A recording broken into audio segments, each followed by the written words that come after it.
Hello and welcome. Thank you so much for joining me in this video.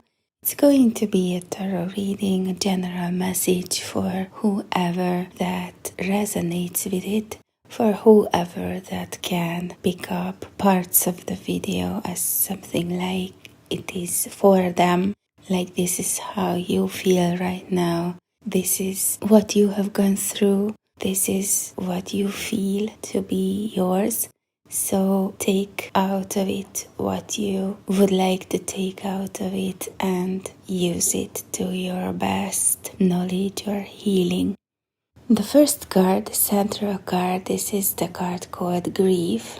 And its name is not the nicest if we think of it, but if you take a look at the symbol itself, so if you have cried a lot, if you have been in pain for long, or if you know that you were abused already in your childhood, if you have been carrying a lot of burden, emotional, mental, or even physical burdens, so if things were hard and sometimes those memories still come back.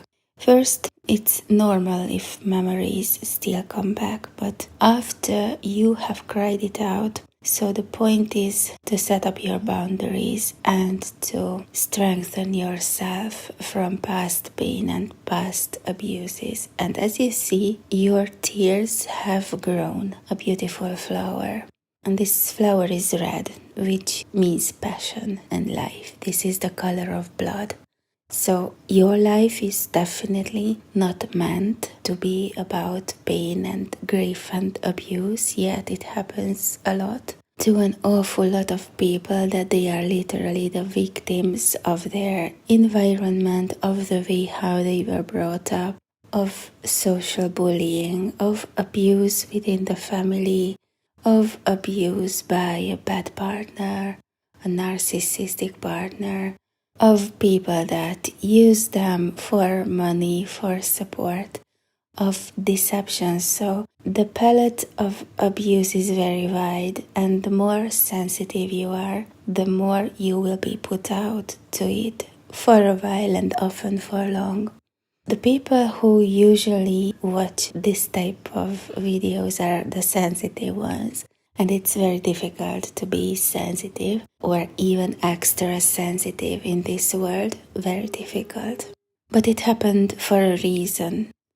As a soul, you chose to be extra sensitive because you took the role, the very generous, noble, and very difficult role to observe this world through the eyes of an extra sensitive person. And it's usually the extra sensitive ones that are labeled to be wacky, way too sensitive, impossible to cooperate with, intolerant, critical, way too critical, unable to adjust.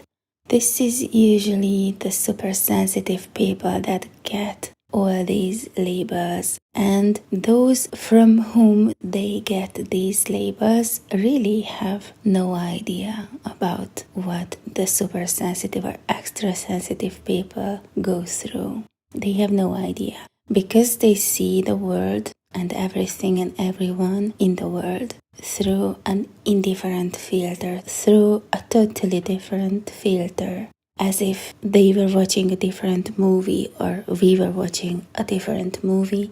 Their perception of things is totally different, a lot less complex. They perceive what they see, and you as a sensitive person or extra sensitive person, you perceive what is going on.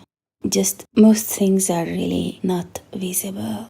And when you perceive the invisible, it is you perceive the energies and waves, and there is no explanation for that because there is no proof for that. But you perceive, you sense when something is not okay, when something is hurtful, way too abusive, deceitful, untrue, manipulative, distorted. You sense it, and if you express it, you will be the so-called bad one, but you are good. So the grief, it is not just about losses. Losses are normal and natural parts of life. We all get losses and we cry it out and it gets better. But the nature of abuse, this is something different. It's not that easy to let it go. Here in my native language, we have the same word for tears and light. Light like the opposite of heavy. So the analogy between this, so that we have the same word for it, it is that tears make your heart or soul lighter. If you cry, your burden will go. If you cry it out, your burden will go. You will feel it getting lighter and lighter because pain and burden goes away by tears. Tears wash them away. This is the analogy. So cry it out. And whatever you have cried out so far, it has been watering a flower, your inner flower. And this flower has gotten strong and beautiful. And whatever has made you cry, whatever has made you grieve, whatever you have felt desperate about, all the abuse, all the bad words, all the pain caused by others or by the outside world, all the bullying, all the losses, everything is already being healed because you have cried it out. You are still crying it out, but it is for the better and it works for you, and nothing happens without a purpose and nothing happens in vain. And everything you have gone through has a sense.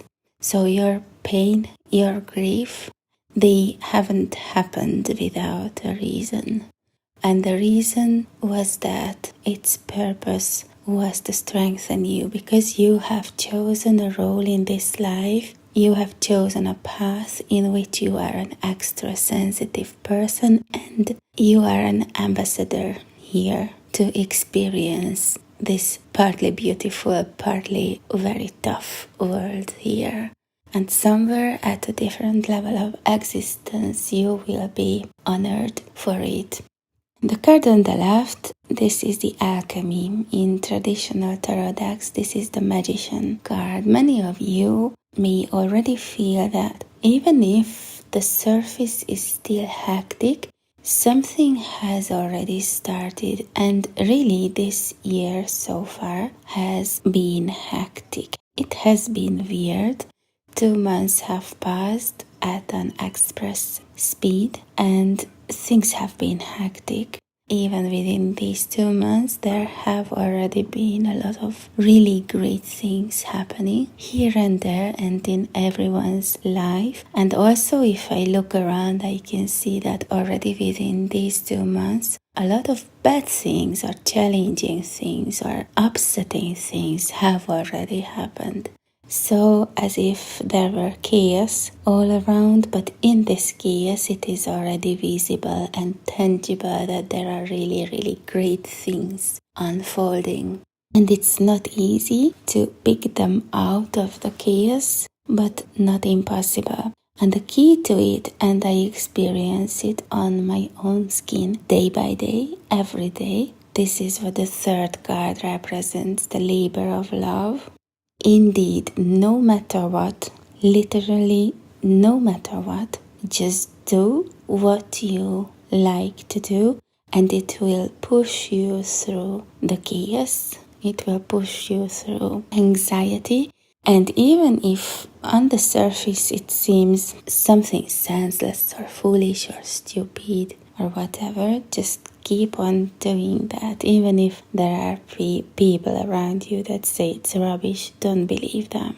Believe in what you feel and just do it, because it will turn out, maybe not right now, but months later or a year later, it will turn out that you felt it very well, that it had and has sense.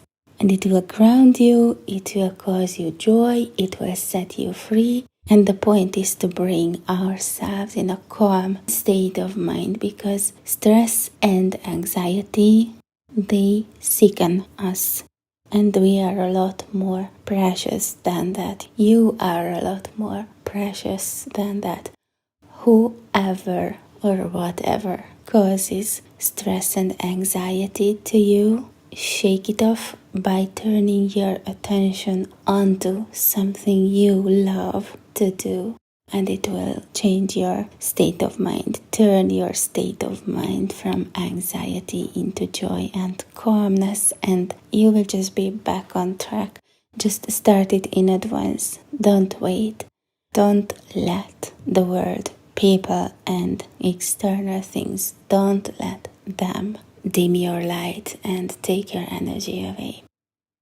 Alright, have a wonderful day and week. Take care, all of you, and see you in my next video. Bye bye.